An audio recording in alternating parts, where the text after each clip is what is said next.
In the charged atmosphere at this time around the role of Muslims in America comes what is billed as the first major exhibition in the United States on the Quran. Jeffrey Brown reports.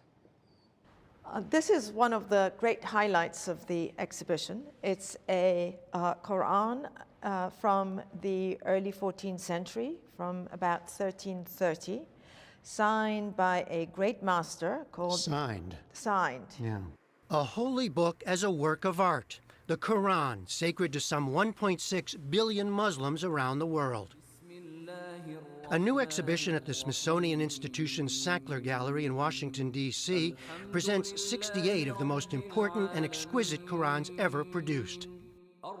Dating from the late 7th to early 17th centuries, they come from many parts of the Islamic world and are part of the collection of the Museum of Turkish and Islamic Arts in Istanbul. That's where Sackler chief curator Masumeh Farhad first saw them.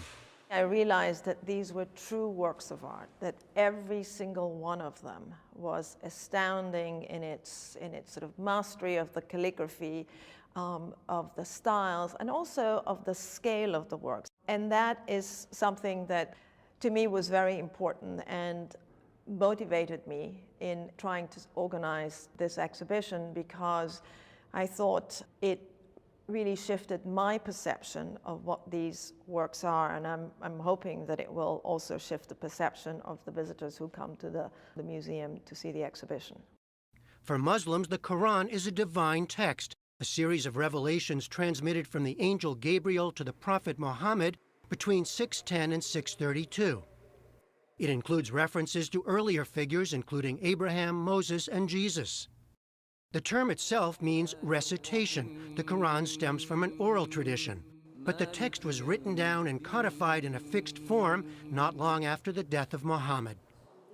Maria Daycake teaches Islamic religious thought and history at George Mason University. One of the things that's rather striking about the Quran when people read it for the first time is that it often takes a form of direct address. So it will say sometimes, "O you who believe." Sometimes it'll address all human beings, O humankind. It is a series of moral exhortations, exhortations to virtue. It includes many stories of prophets before the time of Muhammad. It's an attempt to grab the listener or grab the reader, to wake them up, to make them think about their life, about the world around them. It's a lot of passages with rhetorical sentences, right? Did you not consider this? Didn't you think about this? How did you get here? This is looking good as well. The exhibition includes furniture, stands to hold manuscripts, and chests to store them. Many of these Qurans were originally commissioned and donated or collected by rulers. Early manuscripts on parchment feature plain ink and simple designs. Later artists and calligraphers developed ever more elaborate and ornate script, illumination, and geometric patterns, in light of Islam's prescription against figurative images, to make each manuscript a singular work. It's how they sort of use their individuality is really quite remarkable, and the greater master, the better they can sort of manipulate the style without breaking the rules, because you could not break the rules of a particular style of calligraphy, but you could sort of stretch them and sort of introduce your own sort of touch to a particular style or a particular type of writing. Some of these masters are well known to scholars, like the maker of this Quran, Abdullah Sarafi, who spent most of his life in Tabriz in northwestern Iran. What is remarkable about Abdullah Sarafi is the fact that he was able to write in more than one style of calligraphy, because usually most calligraphers specialized in one style and one particular size alone.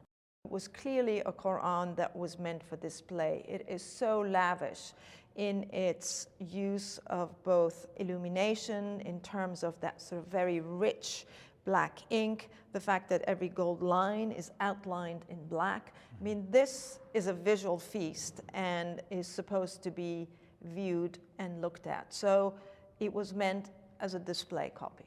How long would it take to do something like this? Many years. Years for each one? For each one. Even amid a highly contentious and politicized atmosphere today concerning Muslims in America, the curators say this exhibition was long in the works and the timing is coincidental. For her part, Maria Daycake hopes it will shine a different kind of spotlight on Islam and the Quran.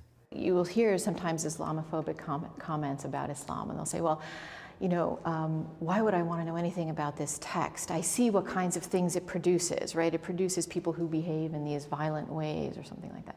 But when you come here, you see the larger reality of what it's produced, right? It produced beauty. It produced scientific inquiry. It inspired literary endeavors. But in a time of Islamophobia, I think what's so valuable about this collection is to see the kind of artistic elements, the beauty that the Quran really brought. The art of the Quran is on exhibition through February. From the Sackler Gallery in Washington, D.C., I'm Jeffrey Brown for the PBS NewsHour.